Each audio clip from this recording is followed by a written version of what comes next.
श्रीमद् भागवत महापुराण एकादश स्कंध चौथा अध्याय। 11वें स्कंध चौथे अध्याय के अंतर्गत आज आप सुनेंगे भगवान के अवतारों का वर्णन। राजा निमि ने पूछा, योगेश्वरों, भगवान स्वतंत्रता से अपने भक्तों की भक्ति के बस होकर के अनेकों प्रकार के अवतार ग्रहण करते हैं और अनेकों लीलाएं करते हैं।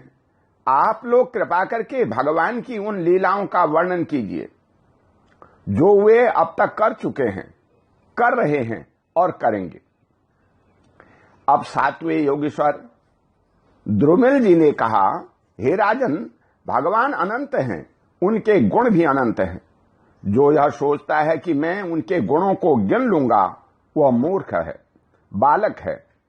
यह तो संभव है कि कोई किसी प्रकार पृथ्वी के धूल कणों को गिन ले, परंतु समस्त शक्तियों के आश्रय भगवान के अनंत गुणों का कोई कभी किसी प्रकार पार नहीं पा सकता।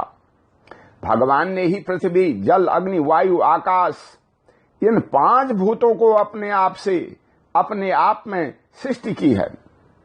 जब वे इनके द्वारा विराट शरीर ब्रह्मांड का निर्माण करके उनमें लीला से अपने अंश अंतर्यामी रूप से प्रवेश करते हैं, भोक्तापन से नहीं, क्योंकि भोक्ता तो अपने पुण्यों के फलस्वरूप जीव ही होता है, तब उन आदिदेव नारायण को पुरुष नाम से कहते हैं। यही उनका पहला अवतार है। उन्हीं के इस विराट ब्रह्मांड शरीर में तीनों लोक स्थित हैं। उन्हीं की इंद्रियों से समस्त देहधारियों की ज्ञान इंद्रियां और कर्म इंद्रियां बनी हैं। उनके स्वरूप से ही स्वतः सिद्ध ज्ञान का संचार होता है। उनके श्वास प्रश्वास से सब शरीरों में बल आता है तथा इंद्रियों में ओज और कर्म करने की शक्ति प्राप्त होती है। उन्हीं के सत्व आदि गुणों से संसार की स्थिति, उत्पत्ति और प्रलय होते हैं। इस विराट शरीर के जो शरीरी हैं वे ही आदिकर्ता नारायण हैं। पहल जगत की उत्पत्ति के लिए उनके रजोगुण के अंश से ब्रह्मा हुए। फिर वे आदि पुरुष ही संसार की स्थिति के लिए अपने सत्वांश से धर्म तथा ब्राह्मणों के रक्षक यज्ञपति विष्णु बन गए। फिर वे ही तमोगुण के अंश से जगत के संहार के लिए रुद्र बने। इस प्रकार निरंतर उन्हीं से परिवर्तनशील प्रजा की उत्पत्ति, स्थिति और संहार होते रहते हैं। दक्ष प्रजापति की एक कन्या का नाम था मूर्ति। वह धर्म की पुत्री थी। उसके गर्भ से भगवान ने ऋषि श्रेष्ठ शांतात्मा नर और नारायण के रूप में अवतार लिया। उन्होंने आत्म तत्व का साक्षात्कार कराने वाले उस भगवत आराधन रूप कर्म का उपदेश किया, जो वास्तव में कर्म बंधन से छुड़ाने वाला और नैष्कर्म स्थिति को प्राप्त कराने वाला है। उन्होंने स्वयं भी वैसे ही कर्म का अनुष्ठान किया। बड़े बड़े ऋषि मुनि उनके चरण कमलों की सेवा करते रहते थे। वे आज भी बद्रिकाश्रम में उसी क्रम का आचरण करते हुए विराजमान हैं। ये अपनी घोर तपस्या के द्वारा मेरा धाम छीनना चाहते हैं। इंद्र ने ऐसी आशंका करके स्त्री, वसंत आदि दल बल के साथ कामदेव को उनकी तपस्या में विघ्न डालने के लिए भेजा। कामदेव को भगवान की महिमा का ज्ञान न था, इसलिए वह अप्सरागण, बसंत तथा मंद सुगंध वायु के साथ बद्रिकाश्रम में जाकर स्त्रियों के कटाक्ष बाणों से उन्हें घायल करने की चेष्टा करने लगा। आदिदेव नर नारायण ने यह जानकर कि यह इंद्र का कुचक्र है, भय से कांपते हुए काम आदि को हंस करके कहा। उस समय उनके मन में किसी प्रकार का अभिमान या आश्चर्य नहीं था।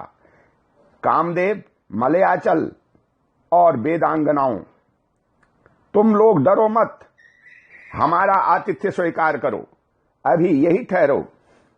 हमारा आश्रम सूना मत करो। हे राजन, नर और नारायण ऋषि ने उन्हें अभयदान देते हुए इस प्रकार कहा। तब कामदेव आदि के सिर लज्जा से झुक गए।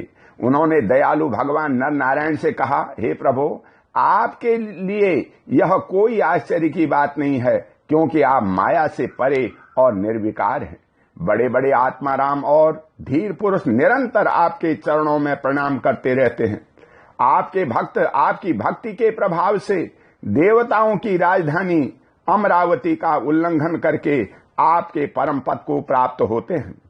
इसलिए जब वे भजन करने लगते हैं, तब देवता लोग तरह तरह से उनकी साधना में विघ्न डालते हैं, किंतु जो लोग केवल कर्म कांड में लगे रह करके यज्ञादि के द्वारा देवताओं को बलि के रूप में उनका भाग दे देते हैं, उन लोगों के मार्ग में वे किसी प्रकार का विघ्न नहीं डालते।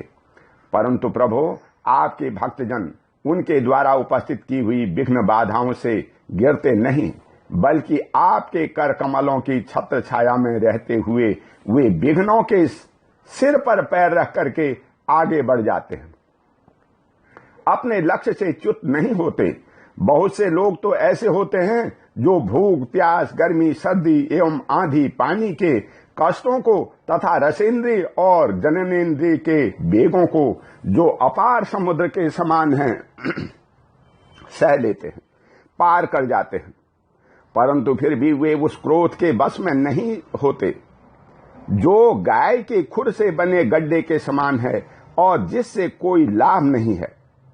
आत्मनाशक हैं और प्रभु, वे इस प्रकार अपनी कठिन तपस्या को खो बैठते हैं। जब कामदेव, बसंत आदि देवताओं ने इस प्रकार स्तुति की, तब सर्वशक्तिमान भगवान ने अपने योग बल से उनके सामने बहुत सी ऐसी रमणियां प्रकट करके दिखलाई, जो अद्भुत रूप लावण्य से संपन्न और विचित्र वस्त्र अलंकारों से सुसज्जित थी तथा भगवान की सेवा कर रही थी। जब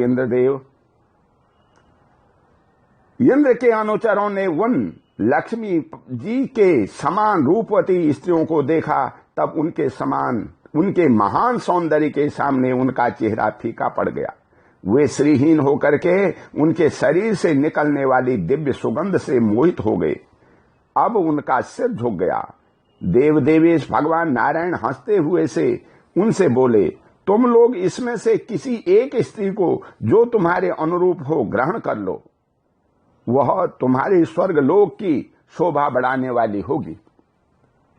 देवराज इंद्र के अनुचरों ने जो आज्ञा कह करके भगवान के आदेश को स्वीकार किया तथा उन्हें नमस्कार किया, फिर उनके द्वारा बनाई हुई स्त्रियों से श्रेष्ठ अप्सरा उर्वशी को आगे करके वे स्वर्गलोक में गए।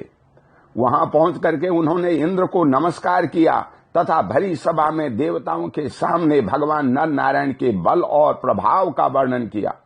उसे सुनकर देवराज इंद्र अत्यंत भयभीत और चकित हो गए। भगवान विष्णु ने अपने स्वरूप में एक रस स्थित रहते हुए भी संपूर्ण जगत के कल्याण के लिए बहुत से कलावतार ग्रहण किए हैं।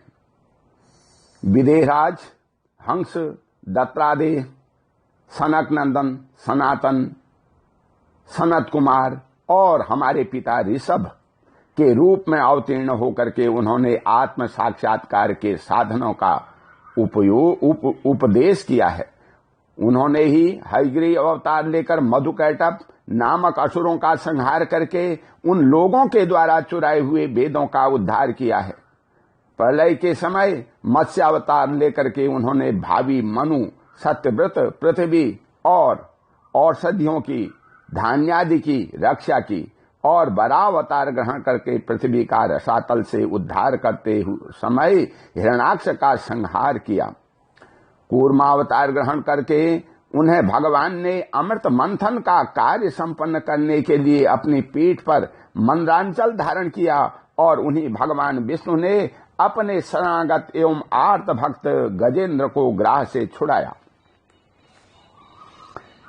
एक बार वाल्खिल्य ऋषि तपस्या करते करते अत्यंत दुर्बल हो गए थे। वे जब कश्यप ऋषि के लिए समिधा ला रहे थे, तब थक करके गाय के खुर से बने हुए गड्ढे में गिर पड़े, मानो समुद्र में गिर गए हों। उन्होंने जब स्तुति की, तब भगवान ने अवतार लेकर के उनका उद्धार किया। वृतासुर को मारने के कारण जब इंद्र को ब्रह्म हत्या लगी, और वे उसके भय से भाग करके छिप गए, तब भगवान ने उस हत्या से इंद्र की रक्षा की। और जब असुरों ने अनाथ देवांगनाओं को बंदी बना लिया, तब भी भगवान ने ही उन्हें असुरों के चंगुल से छुड़ाया। जब हिरण्यकश्यप के कारण प्रहलाद आदि संत महापुरुषों को भय पहुंचने लगा, तब उनको निर्भय करने के लिए भगवान ने नरसिंह अवतार ग्रहण किया और हिरण्यकश्यप को मार डाला। उन्होंने देवताओं की रक्षा के लिए देवासुर संग्राम में दैत्यपतियों का वध किया और विभिन्न मनमंत्रों में अपनी शक्ति से अनेकों कलावतार धारण करके त्रिभुवन की रक्षा की। फिर वामन अवतार ग्रहण करके उन्होंने याचना के बहाने इस पृथ्वी को दैत्यराज बलि से छीन लिया और अदिति नंदन देवताओं को दे दिया। परशुराम अवतार ग्रहण करके उन्होंने ही पृथ्वी को 21 बार क्षत्रिय विहीन किया। परशुराम जी तो हैयत वंश का प्रलय करने के लिए मानव भृगु वंश में अग्नि रूप से ही अवतीर्ण हुए थे। उन्हीं भगवान ने रामावतार में समुद्र पर पुल बांधा एवं रावण और उनकी राजधानी लंका को मटियामेट कर दिया। उनकी कीर्ति समस्त लोकों के मल को नष्ट करने वाली है। सीतापति भगवान राम सदा सर्वदा सर्वत्र विजयी ही विजयी हैं। हे राजन, अजन्मा होने पर भी पृथ्वी का भार उतारने के लिए ही भगवान यदुवंश में जन्म लेंगे और ऐसे ऐसे कर्म करेंगे जिन्हें बड़े बड़े देवता भी नहीं कर सकते। फिर आगे चलकर भगवान ही बुद्ध के रूप में प्रकट होंगे और यज्ञ के अनधिकारियों को यज्ञ करते देख करके अनेक प्रकार के तर्क वितर्कों से मोहित कर देंगे और कलयुग के अंत में कल की अवतार लेकर वे ही शूद्र राजाओं का वध करेंगे। महाबाहु, हे विदेहराज, भगवान की कीर्ति अनंत है। महात्माओं ने जगतपति भगवान के ऐसे ऐसे अनेकों जन्म और कर्मों का प्रचुरता से गान भी किया है। ओम शांति। बोल श्री कृष्ण भगवान की जय।